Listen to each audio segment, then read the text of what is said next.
que representa a candidatura do Flávio Bolsonaro hoje? A candidatura do Flávio representa 86% da vontade do Congresso Nacional no ano de 2015. Verdade. No ano de 2015, um projeto apresentado pelo pai dele, Jair Bolsonaro, quando era deputado, querendo um voto impresso.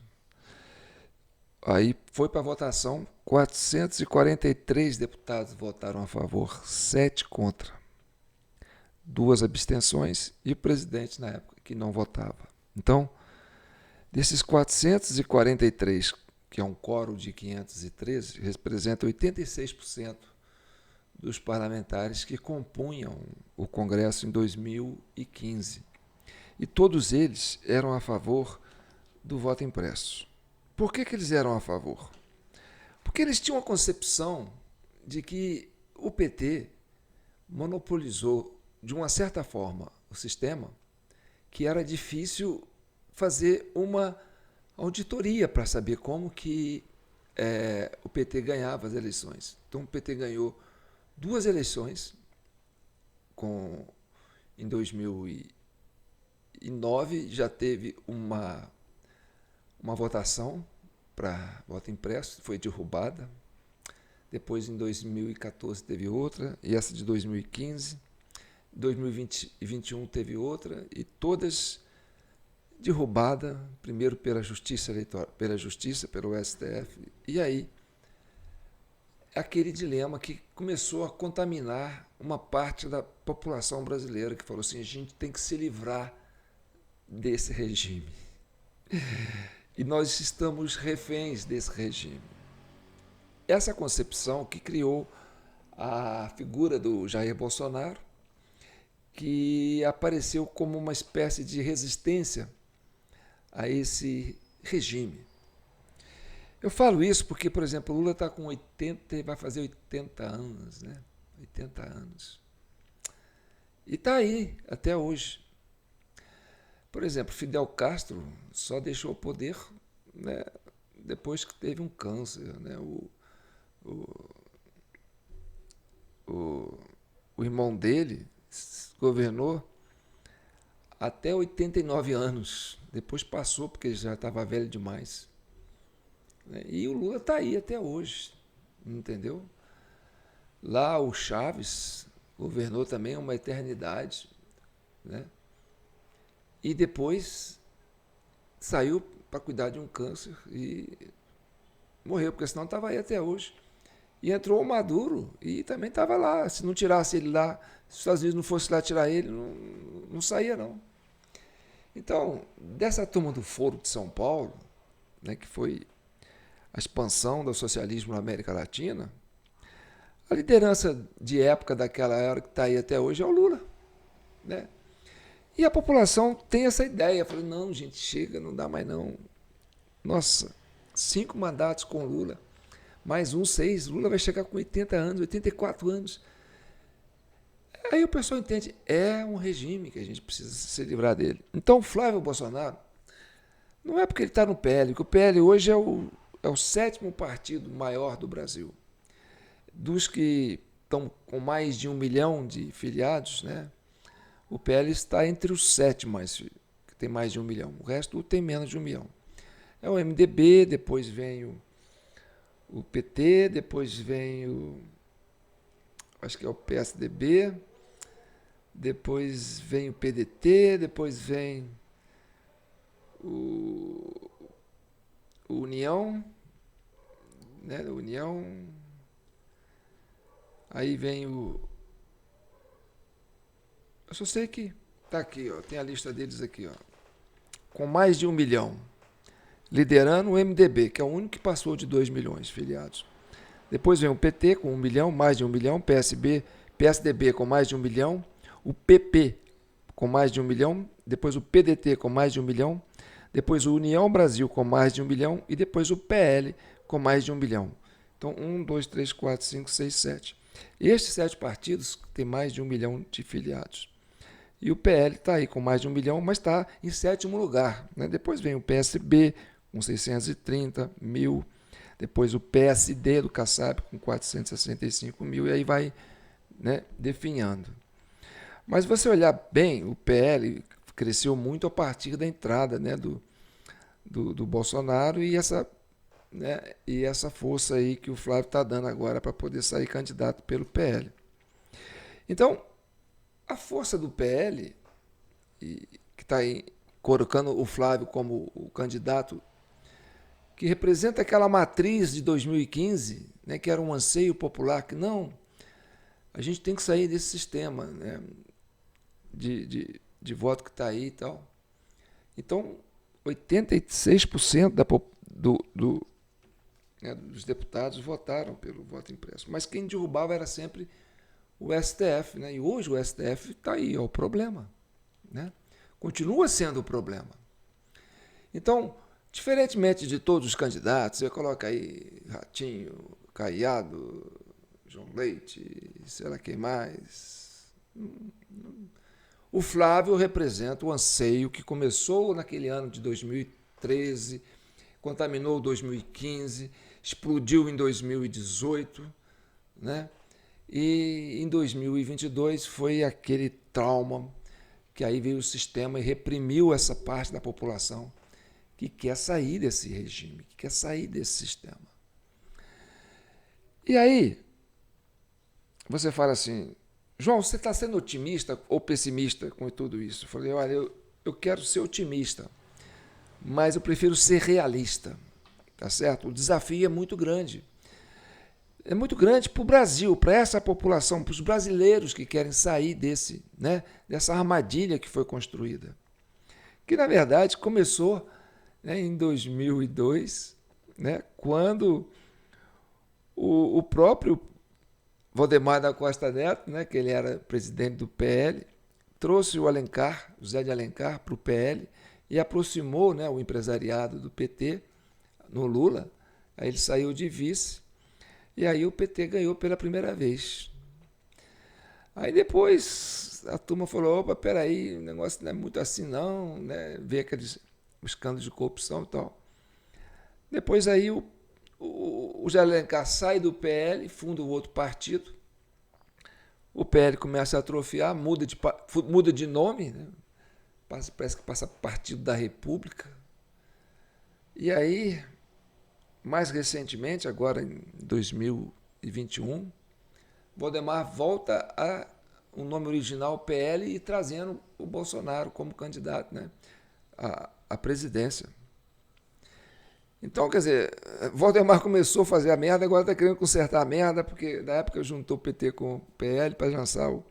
Foi aí que chegou o PT no poder. E dali para frente, meu amigo, para tirar esse pessoal não é fácil, não.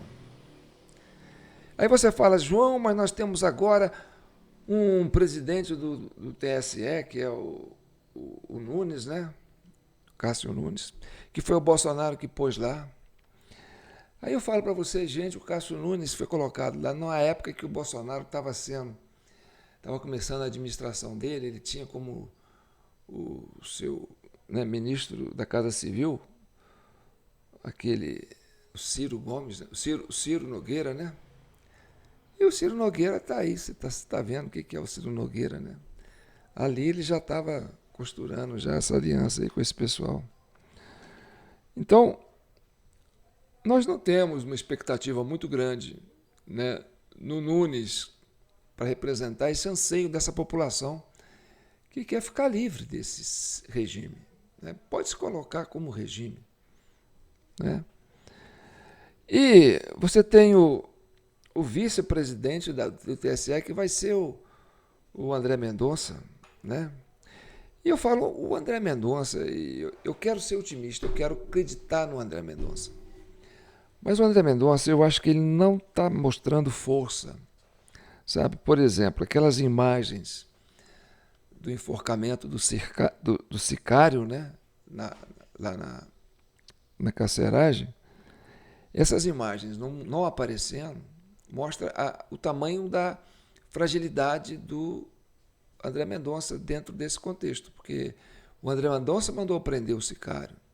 O sicário foi preso no mesmo dia que o sicário foi preso, morreu dentro do presídio, né, lá do presídio, não, lá na superintendência da Polícia Federal. Dizem que morreu, porque a gente não tem foto do corpo, a gente não tem foto da cena, a gente não tem foto do velório, a gente não tem foto do laudo médico, a gente não tem foto de nada, embora falam que filmaram tudo. Essas imagens não apareceram. Então, pode até ser possível que esse sicário nem esteja morto, né? Colocaram ele lá na superintendência lá, dá um lance nele aí para ele ficar mal, leva ele lá para o hospital, do hospital dá uma vazada com ele. Pode ser, porque a fé pública do André Mendonça vai prevalecer quando ele conseguir expor essas imagens. Falar, olha, está aqui, ó, realmente ele se enforcou mesmo. Né? E quando a prisão do Vorcaro vai lá para a penitenciária de segurança máxima, e dali para frente ele fica lá dando soco na parede, parecendo um transtornado, e aí cria-se a expectativa de delação premiada. E nessa expectativa de delação premiada, o sicário é transferido para a superintendência lá e vai ficar na sala onde ficava o Bolsonaro. Uma sala que foi preparada, né, pelo Alexandre de Moraes para monitorar o presidente Bolsonaro. E quem está lá hoje? O Vorcaro. E aí, eu entendo assim, ali o Vorcário consegue respirar, ganhar tempo, tá certo? Pode ser que essa delação avance, mas pode ser que ele esteja ganhando tempo para se livrar disso, né? Aí você fala, mas o Alexandre de Moraes está apanhando de todos os lados, porque antes ele só apanhava nesses canais de direita, mais ligado ao presidente Bolsonaro, e hoje ele está apanhando da Globo, está apanhando do SBT, está apanhando do UOL, está apanhando do Metrópole, está apanhando de um monte né, além do pessoal da direita. Está apanhando de todos os lados. Aí você fala, isso enfraqueceu o Alexandre de Moraes? Eu acho que pelo contrário. O homem está até mais forte. Por quê? Porque, sabe, tem uma coisa que diz assim, ó, quando você vai treinar para lutar karatê, você fica dando, né, pancada com o punho numa superfície dura. Para quê? Para ficar calejado. E aí você fica com a pele calejada, então você fica mais forte na hora de bater. Então, o que está acontecendo? Fala tudo de Moraes. O patrimônio dele triplicou, multiplicou a tantos, milhões. Contrato com o Vorcaro e papapá, aviãozinho, e esposa dele com o Pereira e tal. Ligação, pai e tal. E não acontece nada com o Alexandre de Moraes. Tá certo? Não acontece nada. E você tem o Paulo Gonet, que é parceiro dele, que está ali como Procurador-Geral da República. E o Paulo Gonet está ali porque o Congresso, né, os senadores renovaram, né, o mandato dele. Esses senadores, né, que formam hoje essa base de apoio desse sistema que está aí. Então, a luta é muito desigual, tá certo? E o Alexandre de Moraes, por mais que a imprensa bata nele, ele gastou isso, mas ninguém tira dele, essa imprensa que bate nele, tira dele, entendeu? A armação do 8 de janeiro. Por quê? Porque nessa parte eles são coautores. E aí eles ficam refém do Alexandre de Moraes de uma certa forma. E aí ninguém toca no Alexandre de Moraes por causa disso. Você olha, peraí, quando eu fiz o 8 de janeiro, estava todo mundo envolvido, tudo está envolvido.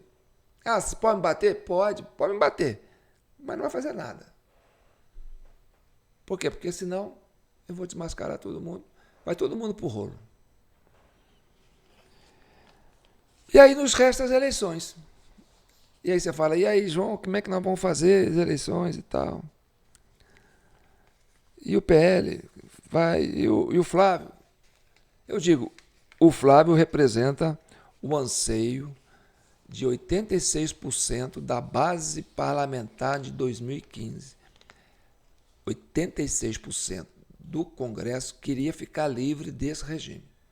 Hoje, o regime cresceu tanto e foi engolindo essa base, engolindo essa liderança. E hoje se restringe aos apoiadores do Flávio Bolsonaro. Não é nem tanto o PL, porque você tem gente que está em outros partidos, tipo Novo, né, em outras legendas, que tem esse sentimento, falou assim, não, a gente tem que acabar com esse regime. Né? Por exemplo, Sérgio Moro foi para o PL, por quê? Porque tem que acabar com esse regime. Né? E não é fácil porque eles controlam, né, todo o sistema. E o Gilberto Kassab, né, ele tem essa leitura, por exemplo, ele está pensando em lançar o Caiado, né, colocando o Caiado como candidato de direita, para quê? Para tirar voto do Flávio, para que essa população que quer ficar livre do regime não faça com que o Flávio ganhe no primeiro turno. E ele está bagunçando também lá em Curitiba, lá no Paraná. Ele está trazendo aquela jornalista, né, da Gazeta do Povo, Cristina Graham, sei lá o quê, que era crítica do PSD, que era crítica do Kassab, né, do Ratinho, na época, quando ela saiu candidata a prefeita lá de Curitiba, trouxe para dentro do PSD. Para quê? Para dividir, né, para destruir lá os anseios dessa camada da população que quer ficar livre do regime. E o Kassab sabe disso. Né? E aí, a expectativa assim, João, o que você acha que pode acontecer nas eleições de 2026? Eu vou dizer uma coisa para vocês. O número de abstenção para 2026 vai ser muito alto, tá certo? Por que vai ser muito alto? Porque quem não gosta dos bolsonaristas, tem um preconceito contra o bolsonarismo, também não quer votar mais no Lula. Porque o Lula está com 86 anos, entendeu? O cara fala assim, eu não quero ser cúmplice disso, eu não quero ser motivo, entendeu? Para jogar o Brasil num abismo. Eu não quero, mas eu não vou lá votar no Lula. Então, o sentimento de não querer votar no Lula é muito grande. É muito grande. Então, o número de abstenção vai crescer e muito. Tá certo? E quem vai estar motivado muito para ir votar é quem quer colocar o Flávio lá. O PT tem os votos dele, né, que é uma base política, tanto aí que ele tem mais de 1.000, é o segundo partido com o maior número de filiados. Muitas pessoas também cansadas, já esgotadas, né? Muitos desses filiados já estão desiludidos. Então, prestem bem atenção no que eu vou dizer aqui. Você tem um universo de 472 mil sessões eleitorais no Brasil. E você colocando 4 agentes para trabalhar em cada sessão, você vai pegar 472 mil vezes 4. 1.888.000 agentes que vão trabalhar dentro das sessões eleitorais, né? Que são considerados os famosos mesários, né? Esses mesários se dividem em 4 categorias, né? O primeiro mesário, o presidente da sessão, que também funciona como mesário, o primeiro secretário e o segundo secretário, né? E esses ajudam lá dentro do contexto. Então, são 1.888.000 agentes que vão trabalhar, que são brasileiros que se voluntariam, que estão aí trabalhando desde quando, né, inventou essa urna eletrônica. E aí, às vezes eu durmo, sabe, e sonho com essa cena, sabe, as sessões eleitorais. E quando eu olho para um agente que está trabalhando nessas sessões eleitorais, é como se eu estivesse vendo um monte de petista com a camisa do PT por baixo, camisa vermelha, estrelinha, sabe, dentro das sessões eleitorais. Por quê? Porque é a turma que defende a rodo esse voto eletrônico e agarrou nele, entendeu? E fazem parte, né? Estão lá ajudando a fazer o processo. Aí você fala para mim, João, aonde você quer chegar? Eu quero chegar ao seguinte, cada urna tem, em média, de 328 a 335 eleitores. Então, você põe em uma média de 330 eleitores por urna, tá certo? E aí, se você for fazer um cálculo aqui, onde que eu coloquei o negócio? De tempo de votação, quanto tempo gasta para um eleitor votar? Por que eu sentava aqui, gente? O que eu fiz com ele? Eu anotei isso aqui em algum lugar, mas eu tenho isso na cabeça. Eu fiz uns cálculos. 70. Para você apertar todos os botões ali dentro da urna, apertar todos os botões ali na hora que você for votar no primeiro turno. Ô, caraca, João, você tem que se organizar, cara. Você está precisando se organizar. Eu coloquei isso aqui, gente. Onde é que está esse negócio, gente? Sequestraram aqui meu negócio. Enfim. São cinco candidatos para cada cargo. Deputado federal, deputado estadual, deputado federal, né, senador, governador, presidente. Né? Então, deputado federal, deputado estadual, senador, governador, presidente.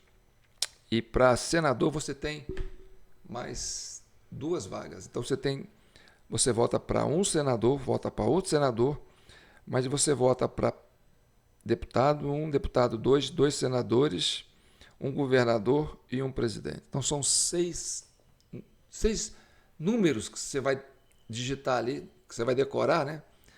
6 números, o deputado federal, depois deputado estadual, tá.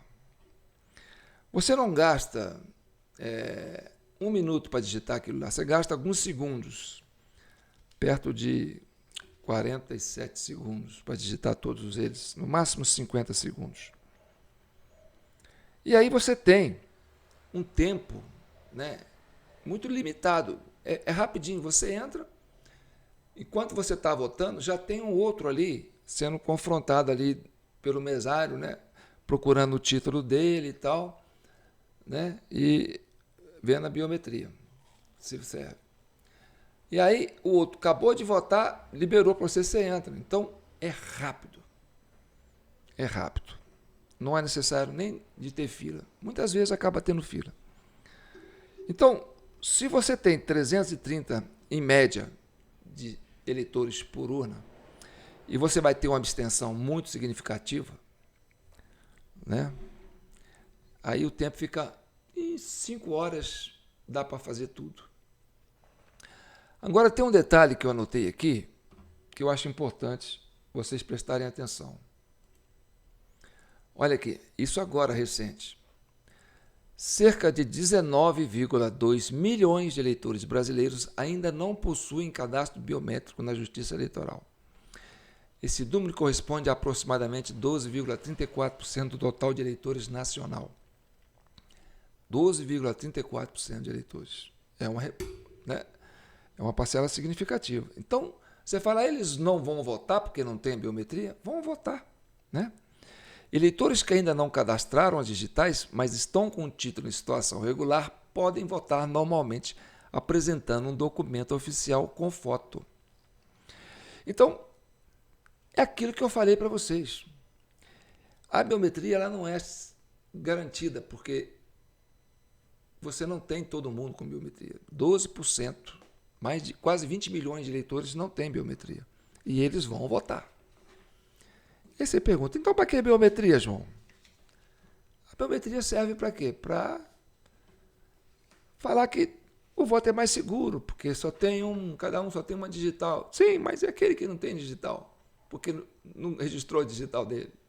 Tá certo? E aí que entra a função do mesário. O mesário, quando ele abre a urna, ele registra a digital dele e ao cadastrar a digital dele, ele usa a digital dele para abrir a urna para o eleitor que não tem digital a votar. Eu falo isso todas as vezes. Por isso que eu falo para você que quando eu olho para um mesário, para aquela turma que está trabalhando nas sessões eleitorais, eu fico imaginando, esse pessoal está com a camisa do PT por baixo da camisa que eles estão usando. E aí eu fico para você. Se você não tiver fiscais nas sessões eleitorais desse país inteiro, entendeu? Fica quase impossível ficar livre desse regime. Ah, mas tem né, esse negócio de que eles põem lá um vírus lá. Eu falei, não vai por aí não. Você tem que pensar da seguinte forma. Desde que entrou essas eleições para 2022, e o ministro Luiz Roberto Barroso, na época, anunciou que os arquivos logs das urnas, né, são disponibilizados para os partidos políticos. E, além disso, né, você tem o boletim de urna impresso, né? Você tem uma renovação, né, do volume de urnas, que passaram a ser mais severas, né? Hoje, 75% das urnas são mais modernas do que as urnas antigas, que são muito mais frágeis. Então, a perspectiva que eu digo para vocês é que é possível, sim, né, você criar mecanismos de fiscalização. Mas aí você precisa de quê? Você precisa de uma multidão, você precisa de mais de 1 milhão de voluntários para esse Brasilzão. E não é só no Sudeste, não, no Nordeste, principalmente, nesses rincões aí no Norte, assim, no interiorzão mesmo, sabe? Onde que acontece a maioria das fraudes. E aí eu falo para você, é possível que o Flávio Bolsonaro ganhe essas eleições? É muito possível e muito provável. Somente se, e se nós tivermos consciência disso, que vale mais a pena você gastar um dia do seu ano trabalhando de fiscal dentro de uma sessão eleitoral. E cada partido pode colocar 2 fiscais. Eles não podem ficar ao mesmo tempo. Então você ainda pode revezar. Entendeu? Ó, eu vou ficar 4h30, você fica 4h30, porque são 9 horas de trabalho.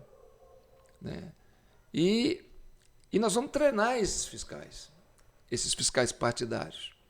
E daí que vai, né, o meu sonho, quer dizer, a minha utopia. A partir desse canal da TV Del Rey, da CCI, Comissão Cidadã de Inquérito, nós vamos criar um manual para orientar, né, o fiscal de partido como ele deve proceder dentro das sessões eleitorais. O que é que ele deve fiscalizar? Como que ele deve fiscalizar? Qual que é a atenção que ele tem que ter dentro do processo? Entendeu? Se nós tivermos uma capacidade de gerar um volume muito grande de fiscais treinados, a gente vai dar até certificado, viu, gente? Ó, por exemplo, o PL, né? Fala assim, vai lá fazer o curso na Comissão Cidadã de Inquérito para você ser fiscal no dia da eleição. Aí a gente vai cadastrar ele aqui e tal, entendeu? Aí no final fala assim, ó, não, ele fez o curso, vamos dar um certificado para ele está apto a ser fiscal partidário para trabalhar durante a sessão eleitoral. E aí, eu quero fazer isso com o Brasil inteiro. É um sonho, é o ideal que eu penso, né, de como dar a minha contribuição, minha última contribuição, né, para esse regime democrático que nós estamos querendo resgatar no Brasil. E aí eu conto com vocês, tá certo? O vídeo de hoje é sobre isso. Estamos com 30 minutos e eu quero muito comentário de vocês. Eu quero que vocês participem disso.